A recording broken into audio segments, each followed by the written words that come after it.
Hi my friends, welcome back to my channel. So today we are going to be talking about carbohydrates and the different types, how carbohydrates fuel your body in terms of training, trying to grow your muscles, and trying to lose weight, and the common misconceptions around carbohydrates that we hear on a daily basis. And we're gonna sprinkle some science into the conversation to tell you why these misconceptions just simply are not true. So before we start, I think this video is just really important because every day on social media and I see a lot of misguidance around carbohydrates and why you should be cutting carbohydrates out completely and you should be going keto and just all of these things. And today I just want to address these and bring science back into the equation. I think science is really the only way that we can really combat diet culture and question diet culture and look into see, hey, is this actually true? So I'm really happy to be talking about this today because carbohydrates have gotten a bad rep for so long. So I'm glad you guys are here and thank you for giving me the chance to explain them to you. And let's have a conversation about carbs. Okay, let's go. First off, carbohydrates are one of 3 macronutrients, the others being protein and fat. Carbs are the main fuel component that our body uses as energy. To understand what I'm going to be saying in this video, we're going to have to use some vocab words just to categorize carbs into 4 different categories, and those are simple sugars, complex carbohydrates, glycogen, and fiber. So simple sugars are found in fruits and dairy. They're what's going to give you a quick energy fix. When you need something to boost your blood sugar, that's when you go for your simple sugars. Now, complex carbohydrates are things like starches and whole grains, starchy vegetables, just vegetables in general. Those are complex carbohydrates, and those are really great too because those have a delayed response to glycogen in the body, and that is really nice for us because when we take in those complex carbohydrates, we will have more sustained energy for a longer amount of time as that glucose starts to get back into our bloodstream slowly. And next, glycogen. Glycogen is just the stored form of carbohydrates in the body. So what happens whenever we eat carbs metabolize into glucose, which is another word for sugar. Whenever we don't need the glucose, it gets stored in our body as glycogen. Just a little vocab happening there. And then lastly, fiber. Fiber is really important in our diet because it aids in digestion and it's actually very good for our gut as well. It establishes some really healthy gut microbiota that our gut needs to perform in a healthy way. You can find fiber in plant foods such as fruits, vegetables, and legumes. There's a word that I don't know if I'm saying correctly again.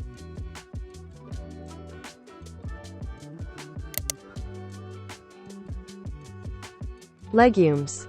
So now that we know what carbohydrates are, let's look at how our body uses them as fuel and how our body uses them in exercise. So whenever we are at rest or whenever we are performing some motions that don't take up a lot of effort on our part, our body is mainly using fats, another macronutrient, as energy. And fat is metabolized with oxygen. So whenever we take it up a notch and we're starting to exercise a little bit more, where we are getting less oxygen than we were previously, this is a threshold known as the ventilatory threshold. So once we exercise enough to where, we're lightly huffing and puffing, our body is going to be using fat 50% of the time and glucose or carbs 50% of the time. So we go at even 50-50.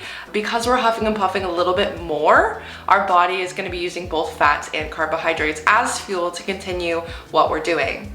Whenever we kick it up a notch from there and we get to the point in exercise where you can't have a conversation because you are trying to breathe, our oxygen level gets so low and we're huffing and puffing so much that we rely on carbohydrates to provide us fuel. And this is a point where, because we're huffing and puffing so much, because we're working so much, we're getting a lot less oxygen. And what's great about carbohydrates is our body can use them as fuel without needing oxygen to convert it into energy. That's whenever our body transitions from using fat and then fat to carbohydrates into majority carbohydrates as energy to keep us going.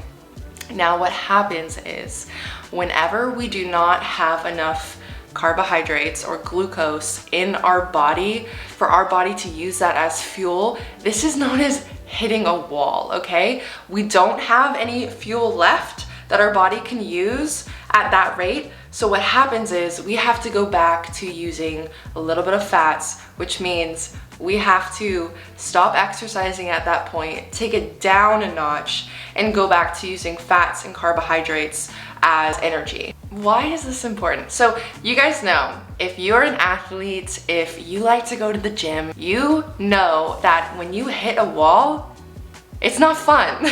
It's not what you want to do, okay? You want to continue performing at that maximal rate because you want all the return and all the benefits that you can get in that time. There's no point in doing your workout if you can't really go all out, make a lot of progress. If you have to dial it back, there's opportunity loss there. Do you know what I mean? So we really want to avoid having to dial it back. So that's why a lot of performance athletes or just, you know, gym goers like you and me will eat carbohydrates before going to the gym.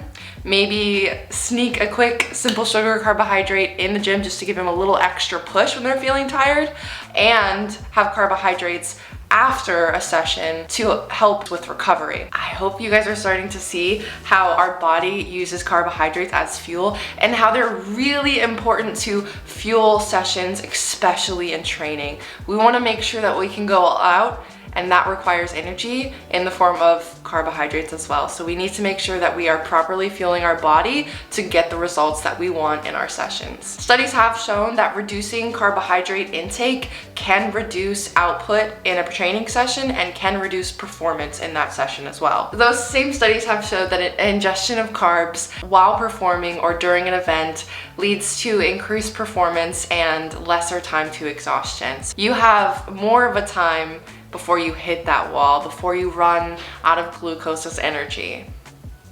So another great thing about carbohydrates in terms of training is about recovery. Carbohydrates and proteins are important in this process. Studies show that ingesting carbohydrates and proteins after a workout will aid in recovery and will lead to muscle protein synthesis. As you guys know, MPS is the process by which our muscles are repaired and there is muscle growth at the molecular level.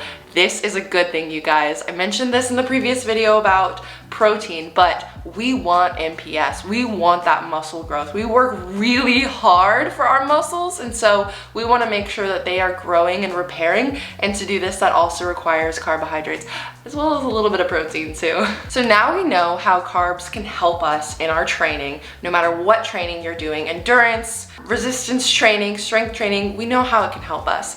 But what about if you're here for weight loss? So if you're training and also looking to shed some fat, one way of doing this is also to focus on muscle gain as well. We know that the more muscle you have, the more fat you'll burn at rest. This is known as your BMR. When you have more muscle, your basal metabolic rate, or BMR, is naturally raised, meaning that you burn more calories while at rest. So when you have more muscle, it's safe to say that you burn more fat. So if we are looking to shed weight or shed fat, one way of doing it is to also look at muscle gain. And to do that, we need to make sure that we are fueling our workouts properly so we can get the maximum output out of that. So I know what you're thinking. You're asking me, this sounds really good, but why are there so many misconceptions out there about carbohydrates? Why do I keep hearing that I will shed fat if I completely cut out carbs? Why is it that so many people cut out carbs and they seem to lose weight? I think a lot of the misconceptions around carbohydrates, and really why they get a bad rep, is something known as carbohydrate insulin model. And there were studies that backed up this model a few years ago, and it essentially just says that people gain weight when they consume excessive amounts of processed carbohydrates, which will raise their insulin levels, and insulin is a hormone that will help you store fat. So don't eat carbohydrates, we won't store fat. And studies have disproved this theory, mainly because any time that you intake calories and you don't burn those calories, any times that you are in a calorie surplus, I should say, you will gain weight. It's just how it is. It doesn't matter if that calories comes from carbohydrates, fats, or protein. You will gain weight either way. But what most people saw is that when they cut out processed carbohydrates are usually more calorically dense, meaning they have higher calories than complex carbohydrates or fruits and vegetables, carbohydrates that are more natural in that manner. So when people would cut out the processed carbohydrates, they would see that they would lose weight. That is true. Studies have also showed that you cannot put the blame on carbohydrates for gaining weight. So we can wash clean the bad rep that these poor carbohydrates have had for so long. If we look at the longevity of what we're doing, and if we look at our happiness of cutting out carbohydrates, if we look at our training sessions and are we really going to the max because we cut out carbs? Are we really reaching our true potential there? I just want to ask, like, is it worth it? If you are not enjoying the journey of trying to lose weight, is it worth it in this way? Because carbohydrates are not the culprit. This leads me to our last point of, hey Brittany, this is all great and dandy, but how much carbs do I need on a daily basis? Okay, for this one, if you watched my last video, you know the only people that should be telling you individually what you should and shouldn't be eating for you specifically is a certified dietitian or nutritionist. But I will share with you what the National Academy of Sports Medicine suggests here, how much carbohydrates you should intake daily. I hope this answered your questions around misconceptions, around how we fuel our body, and around carbohydrates are not bad, guys. I hope we got that from today's video. If you have any questions, please be sure to pop them in the comments. I will try to answer them. And if you want to look at the science yourself, by all means, we love that here. I will link them in the description box below. And don't forget, you guys, we have one more macronutrient that we're going to be diving into, and that is fats. I talked a little bit today on how they help fuel our body, but I'm going to be diving into that loads more in next week's video. See you, my friends.